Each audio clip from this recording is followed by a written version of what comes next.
magandang araw po sa inyong lahat. Ako po si Reaction by at PH. Ayan. At tayo po ay muling nagbabalik sa ating programa. Mga Luzon, Visayas, Mindanao. Ayan.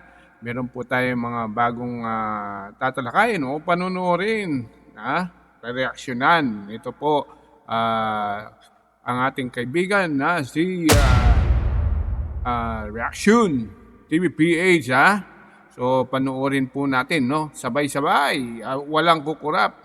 At kung bago lang po kayo sa ating channel, huwag niyo pong kalimutan mag-subscribe, mag-like at mag-share. Yan.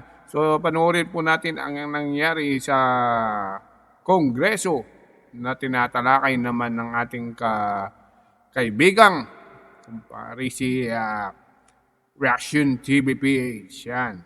Pasok. Yung pinakamalupit mga ka-reaction winarningan po ni Tambaloslos yung 13 maestrado ng Supreme Court na sila man daw ay pwedeng i-impeach niya. Speaker Martin Romualdez, binalaan ang mga maestrado ng Korte Suprema, kayo rin ay maaaring ipa-impeach. Malupit po itong si Tambay, untouchable. Siya lamang po yung tinaguriang hindi pwedeng salungatin. Kahit pa po niya ang presidente. Ganun ba? Tamba!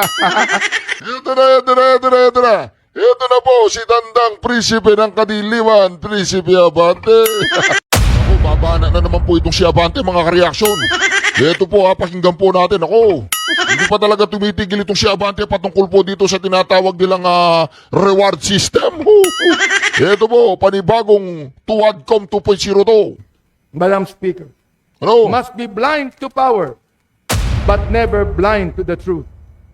For what kind of nation are we if we turn away from the cries of the weak? What kind of Congress are we if we allow fear, fatigue, or the passage of time to erode our resolve?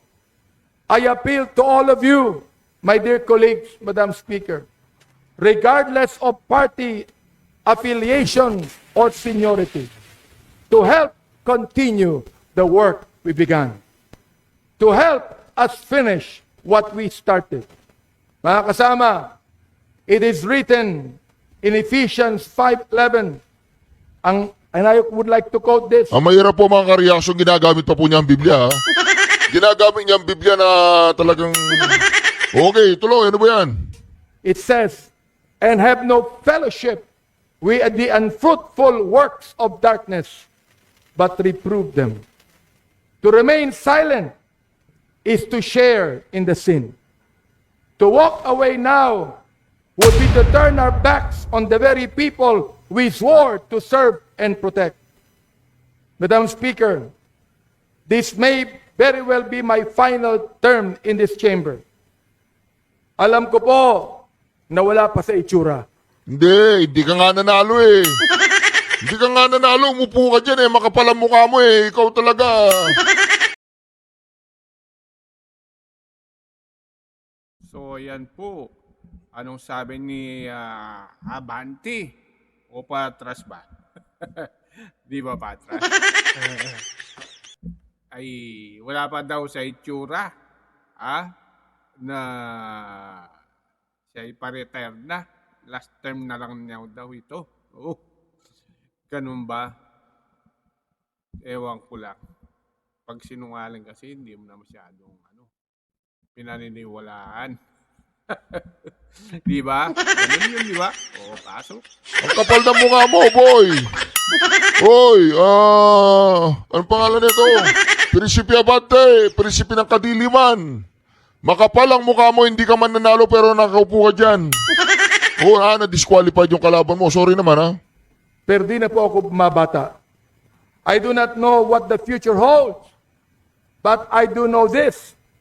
When the day comes that I look back at my time in Congress, I want to be able to say with a clear conscience and a faithful heart that I did not flinch in the face of evil, that I did not bend when justice demanded I stand, and that I gave everything I had to make sure no mother would have to bury her child without answers. Yeah, tuloy mo lang yan. Tuloy mo lang, nakikinig ako. and no family would be denied the dignity of truth. I am deeply grateful to the men and women, both and in and out of government, who stood with us in final term in this chamber. Ito yung gusto kong marinig mga kareaksyon. Ito yung gusto kong balikan eh. Natalo nga siya eh, pero nakaupo eh, no? Galing eh, no? Alam ko po, yung lead chairman, si Congressman Ace Barbers, Oh, parang graduation eh, no? Sige, pasalamat ka, Brad. Congressman Dan Fernandez, Congressman Karap Paduano, Mga BFF po niya, mga BFF niya. at Congressman Romy Ako. Ako po yung nagpapasalamat sa kanila. Sa mga kasamahan nating mambabatas na nagpakita ng tapang at malasakit, katulad po ng mga young guns, mga kaibigan. Sa mga staff na nagbabad sa pag-aanalisa ng dokumento at testimonya. At higit sa lahat, sa mga pamilya ng biktima na nagbigay ng kadilawang tiwala sa atin, maraming salamat po sa inyo. Hindi ko po kayo makakalimutan. We may or may not see justice in our lifetime, but we must do our part and try. Sapagkat kung hindi tayo, sino? At kung hindi ngayon, kailan pa? I would like to say, let us stay the course. Let the Lord's work continue. Let the truth be told for all to hear. And let justice finally be done. At this juncture, Madam Speaker, Talaga naman eh, no? Hayaan na po natin si... Pero meron po tayong ipapakita ngayon mga kareaksyon ha. Ito po ipapakita po natin. Alright, Reaction TV Base nagbabalik. Reaction. Napakaganda po namang pag-uusapan natin ngayong mga kareaksyon. Mantakin po ninyo, nagsalita na po si Tamba. Talagang si Tamba po hindi po siya mapakaliwang kareaksyon. Talagang nagsalita po siya na walang makakapigil sa kanila sa pag-impeach kay VP Sara Duterte. Binanatan po niya ang Supreme Court. Dito mga kareaksyon, pakinggan po natin at pag-usapan din po natin mga kareaksyon. Itong si Congressman Sid Ungab, mga kareaksyon. Nagsalita na nga po siya mga kareaksyon at parang tinanggalan po siya ng slideshow. O, di ba yung nakikita sa screen? O, pinagkaisahan po siya dyan sa may kongreso mga kareaksyon. Pero hindi pa rin po siya mapigilan mga kareaksyon na isiwalat at magbigay siya ng privilege speech patungkol doon sa 2025 pinaka-corrupt na budget sa kasaysayan ng mundo. Di po ba mga kareaksyon? Ito na mga kareaksyon ha. Nandito na po si Tamba. Tamba! Nasaan ka na? Tamba, magsalita ka. O, ito na po si Tamba ha. O, reaksyonan po natin ang mga salita po ni Tamba kung ano po yung mga sinasabi niya dito. Ay pakinggan po ninyo, malaya po kayo mag-comment sa comment section. At marami pa pong hindi nakapag-subscribe sa inyo, mag-subscribe na po kayo bago pa kayo maubusan ng slot. Ito na po mga kareaksyon. With full respect to the Constitution, in defense of institutional balance, and in the name of the Filipino people. Sinong Filipino people ang pinagsasabi mo dyan, Tamba? Sinong Filipino people ang pinagsasabi mo dyan, ha? Sino? Yung mga Twadcom? Yung mga Gunggungcom, Tamba? O, paginggan po natin ulit, ha? Paginggan natin ulit. With full respect to the Constitution, Oh, with full respect daw to the Constitution. Anong ginawa mo doon sa 3 impeachment? Bakit mo po in-archive? Sabi ng Korte Suprema, mas magaling ka pa sa Korte Suprema, Tamba? Ito po ha, 3 minuto lang ito mga karyas. Tagalugin po natin ha, pipilitong kung hindi yung marangkada.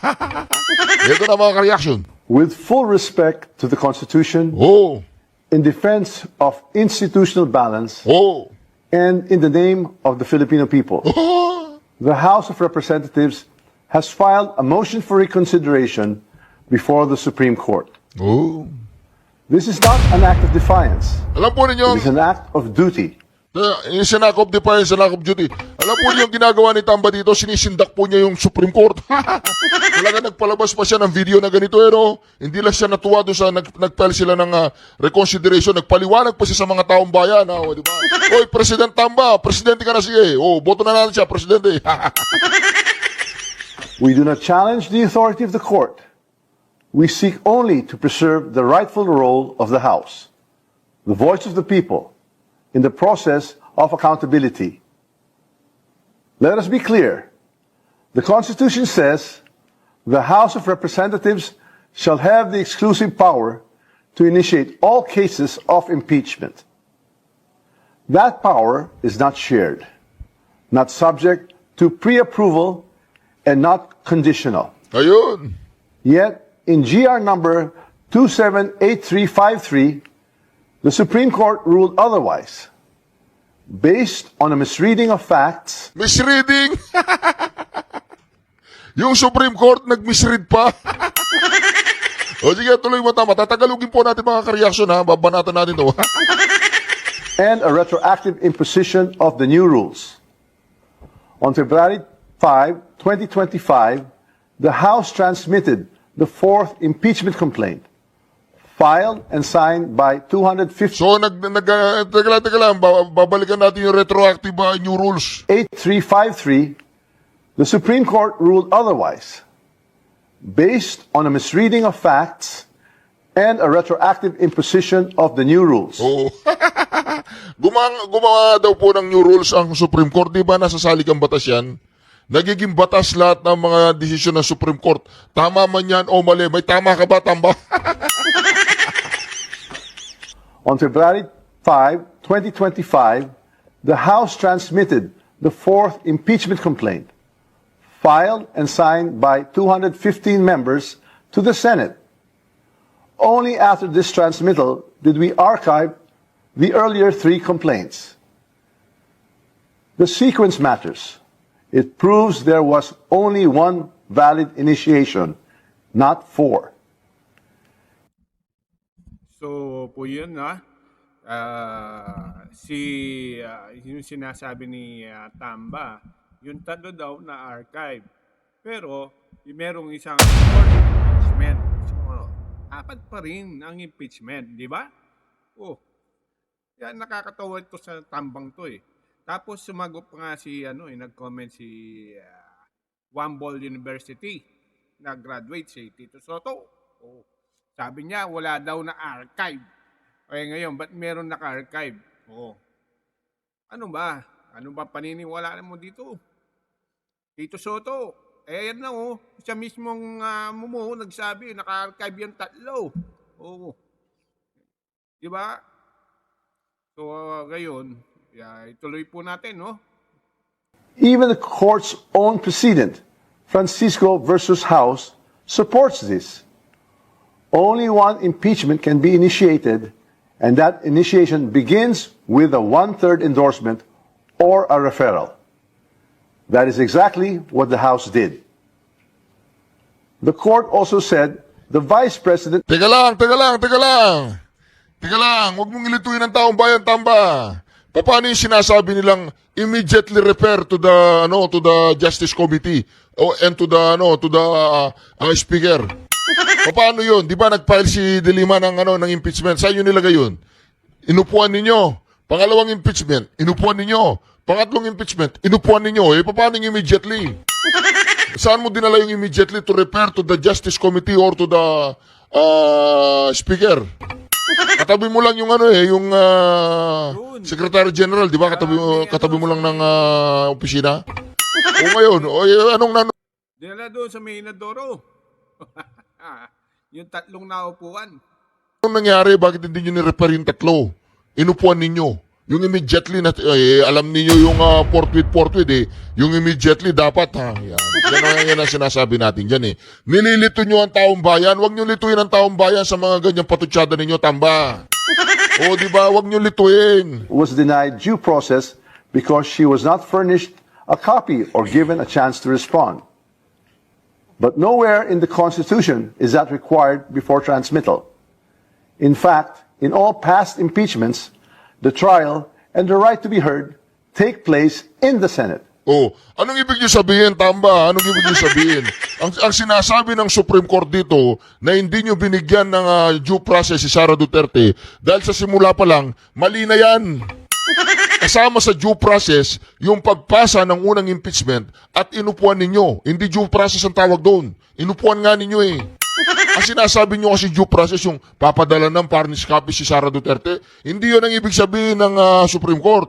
Ang ibig sabihin ng Supreme Court, yung due process. Ano yung due process? Yung immediately, pag-file ng impeachment ni De Limao, yung mahilig sa mga driver tsaka mga painante, inupuan ninyo yung pangalawang impeachment, inupuan ninyo. Pangatlong impeachment, inupuan ninyo. May Ay, diliman na, danon. Ay, Jonil!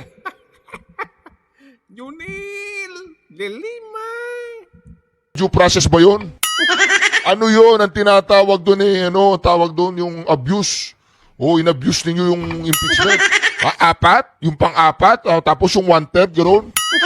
Di ba mga ka-reaction mo? Bantayan po natin ito. Hindi po natin pwedeng palampasin ito. Reactionan po natin ito mga ka-reaction. To invent new rules now and apply them retroactively is not just unfair, it is constitutionally suspect. Tatawag ng Supreme Court. Hello? Ito ba yung Supreme Court? Opo. Reaction TVPH po ito, mga Supreme Court. Pwede pong makausap si Chief Justice. Opo. Kasi sabi ni Tamba, gumawa daw kayo ng panibagong batas as retroactive. Parang ganun, parang nag-invento kayo ng batas. Di ba lahat ng desisyon ng Supreme Court nagiging batas? O ngayon, bakit hindi niya? Nagre-reklamo si Tambay. Ano bang gagawin natin dito? Okay. Kayo naman bahala. Hindi po Supreme Court yun. Ano yun? Basketball court na pinawagan ko. Yan. So, ano kayang mangyayari sa Supreme Court? Sabi nga ni Senator Marcoleta ang Supreme Court, yung decision niya, final. Tsaka, nagsara na yung mga pintuan nila. Pati bintana, sinarado na. Wala na makakapasok. Yan. Oo. So, ano pa kayang gagawin nito ng mga kongreso? Samantalang noong nasa pinapaniwalagan, matigas ang ulo ng mga congressman. Ayaw. Ngayon, nangangangwa. Meron pa nga isang, nakalimutan ko yung sinasabi ni Chis Cudero. Gusto nung nasa impeachment, gusto ng si Monson. Gusto sa Supreme Court na raw ang impeachment. Nung ayaw daw ayaw kasi sa Senado. Kasi nakita nila, pinabalik yung mga di ba? So ngayon naman nagdesisyon ng Supreme Court, ngayon naman gustong ibalik sa Senado. So ngayon, naririto na rin ang mga mamamayan, di ba? Nililito lang tayo. Pero ang tama diyan talaga, dapat sundin natin ang Supreme Court. Pag hindi po natin sinundan yan, ibig sabihin, wala na tayong korte na tagapag-alaga sa ating bansa na parang peace and order. Pag walang korte, kahit sino na lang, di magkakagulo dito. Kaya dapat sundan po natin ang mga desisyon ng pinakamataas na hukom. Kahit pa ang presidente, ay dapat galang natin ang mga desisyon ng mga Supreme Court, di ba? Ayan po. Let me say this with candor. A government of laws cannot allow any branch to become the judge of its own accountability. The Supreme Court is a co-equal branch of government. Oo, tama. Tama, co-equal yan. Yung ng government, co-equal. Pero hindi kayo ang final arbiter. Hindi kayo ang final arbiter ng konstitusyon. Kayo ay mambabatas. Kayo ay gumagawa at sumusulat ng mga panukalang batas na dapat ninyong alam ang isinulat ninyo. Kapag hindi nyo na alam ang interpretasyon ng mga sinulat ninyo o sinulat ng mga nauna sa inyo tambaluslos, makinig ka, ang final arbiter, ang tagapagpaliwanag ng batas sa ating lahat ay ang Supreme Court. Ngayon, anuman ang interpretasyon, eksplanasyon at deliberasyon ng Supreme Court ay nagiging batas. Naiintindihan mo yung tamba? Di ba bugago ka? Ba't hindi mo naintindihan yung final arbiter ang Supreme Court? Its wisdom is deep, its authority is real. But its members, like the President and the Vice President, are also impeachable officers.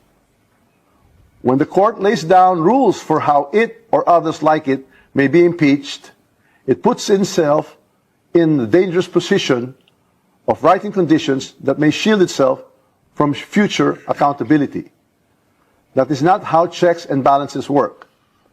We filed this motion for reconsideration not to provoke, but to protect. Not to assert supremacy, but to restore balances. Because if impeachments can be blocked by misunderstood facts or rules made after the fact, Para yatang sinisindak ang Supreme Court, di tamba? Tumatanong nga kita, tamba, sinisindak mo ba ang Supreme Court? Na to, supremacy and to Sinisindak mo yata ang Supreme Court eh. Sabihin mo kung sinisindak mo. Tawagan ko yung Supreme Court eh. then accountability is not upheld, it is denied. To dissent is not to defy. To demand accountability is not to destabilize. To insist on constitutional integrity is not to weaken democracy, it is to strengthen it. We speak now not because it is easy, but because it is necessary. The House will not bow in silence. The House will not bow in silence. Ang Kamara daw ay hindi yuyuko at mananahimik.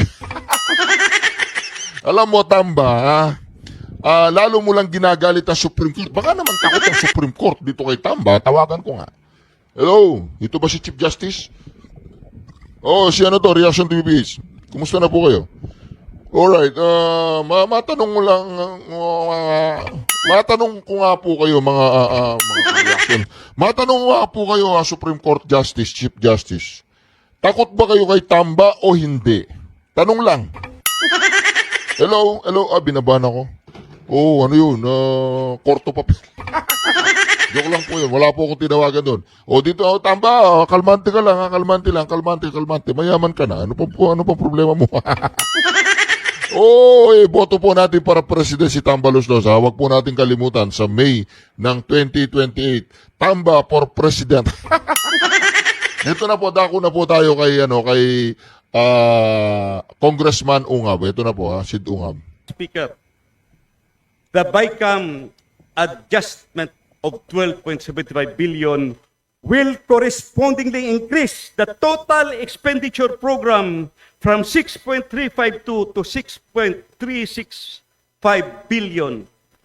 Supposedly, meron tayong PowerPoint presentation. Wala. Based on the scrutiny, dahil wala tayong PowerPoint presentation, papakita ko lang at sasabihin ko na lang, babasahin ko na lang isa-isa. Isipin po ninyo yung mga kareaksyon, House of the Congress, PowerPoint lang, binanatan pa yung si Congressman si Dungab. PowerPoint lang, PowerPoint, hindi pa nila pinagbigyan. Talagang pinagkakaisahan po mga kareaksyon ng mga Duterte supporters. PowerPoint hindi po binigyan. Ako po mga kareaksyon yung sinasabi natin dyan Based on my scrutiny, the BICAM made the following adjustments on the SAJF of the affected agencies. 1, ACF, Agricultural Competitive Enhancement Fund, dinagdagan ng 274 billion. Remedies Fund, Ang laki po, dinagdagan ng bilyon-bilyon ako. Ang laki po ng dinagdag, ACF dinagdagan ng 274 million. Remedies Fund dinagdagan ng 28 million. Competitiveness Enhancement Measures Fund dinagdagan ng 1 billion. Fisheries Management Fund dinagdagan ng 13 million. Rewards and Incentives Fund dinagdagan ng 3.6 billion. Spectrum User Charge dinagdagan ng 5 billion. Fire Code Income dinagdagan ng 2.5 billion. Land Registration Fees and Collection dinagdagan ng 37 million. Other executive offices of the Dangerous Drugs Board dinagdagan ng 20.95 million. National Endowment for Culture and the Arts, dinagdagan ng 75 million. Philippine Space Agency, dinagdagan ng 126 million. Yung Coconut Development Fund and Coconut Consumer Stabilization Fund, dinagdagan ng 65 million. Total increase of 12,754,670,000 sa automatic appropriation. Bilyon-bilyon po ang dinagdag mga ka-reaction, ha? Bilyon-bilyon. Dito po mga ka-reaction, tingnan po natin kung magkakaroon po ito ng investigasyon. Imposible, no?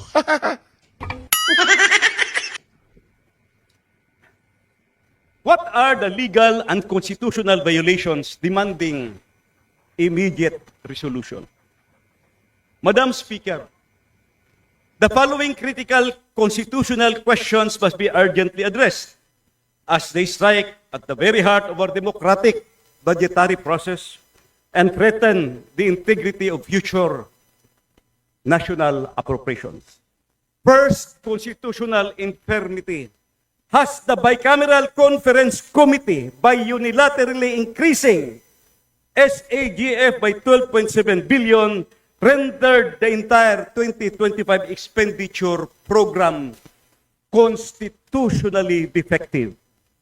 This unprecedented manipulation raises the specter of a fundamentally flawed budget that violates Article 6, Section 25, Paragraph 1 of the Constitution, which explicitly prohibits Congress from increasing the appropriations submitted by the President.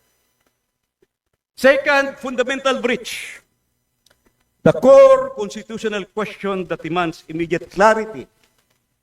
Does Congress, through the BICAM, possess any legal authority whatsoever to inflate SAGF amounts, special accounts in the general fund amounts, beyond the actual program expenditure supported by their earmark sources or earmark revenues? This appears to be a direct violation of the established principles that special accounts in the general fund are by their very nature limited to their earmark revenues and cannot be arbitrarily expanded beyond their statutory limitations. These are not mere technicalities. They are fundamental breaches of our constitutional architecture that could render the entire budget process null and void.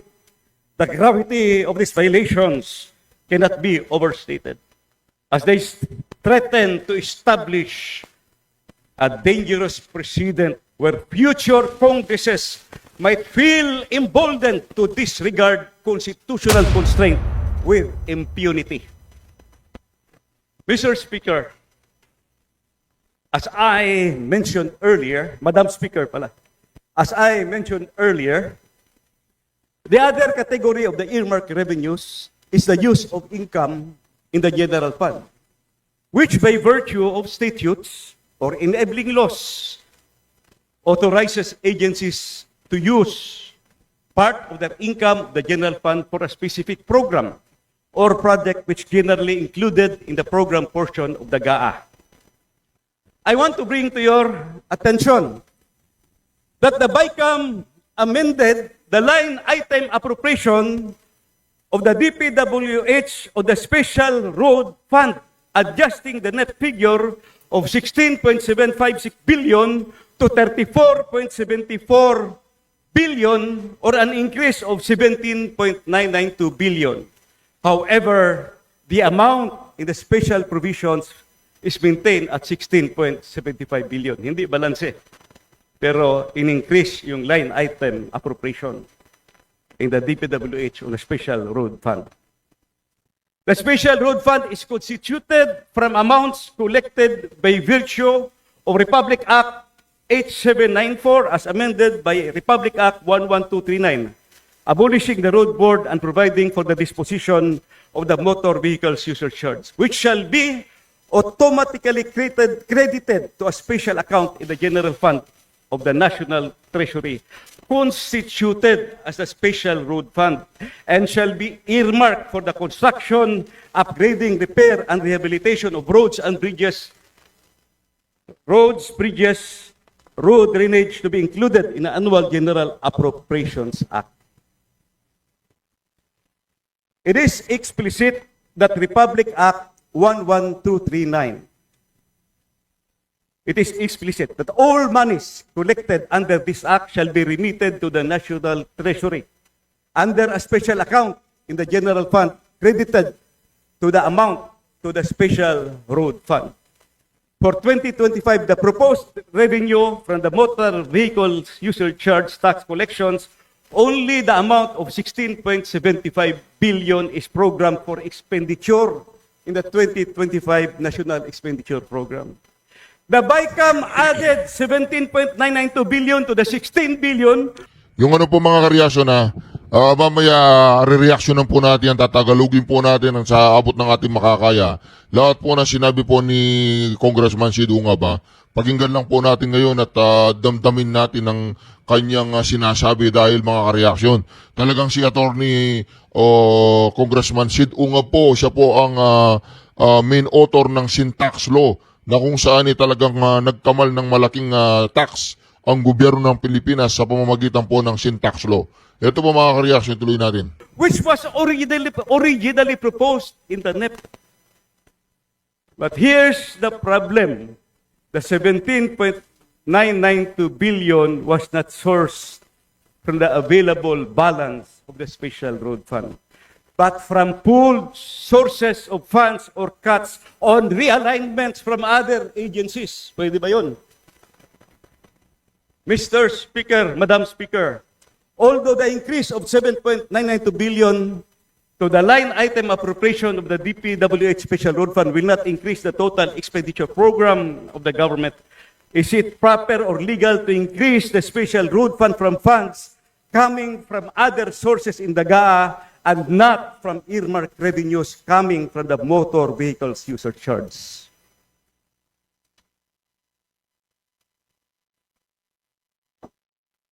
What are the legal and constitutional questions raised?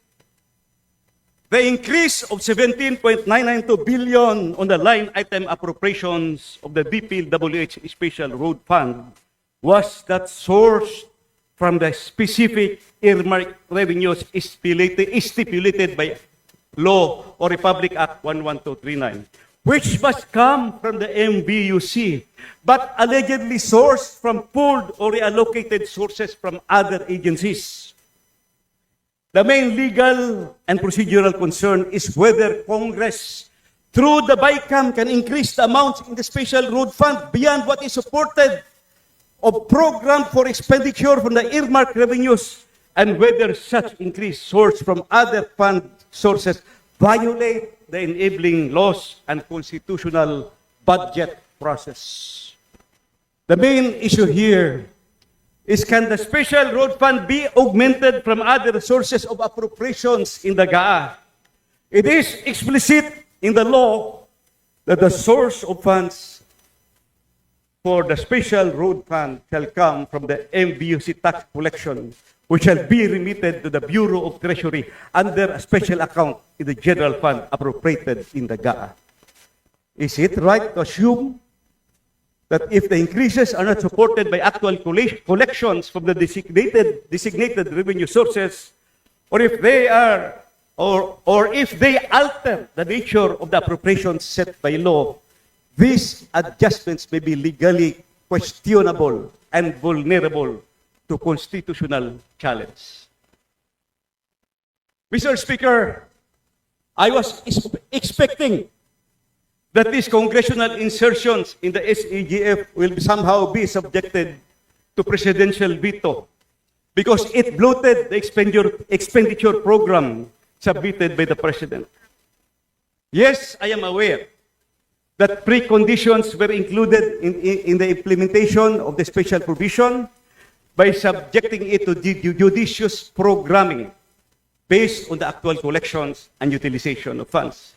But my point is, by increasing the amount in the special provisions of the SAGF, there is a corresponding increase in the expenditure program submitted by the President, which may breach the constitutional limitation in the appropriation of funds.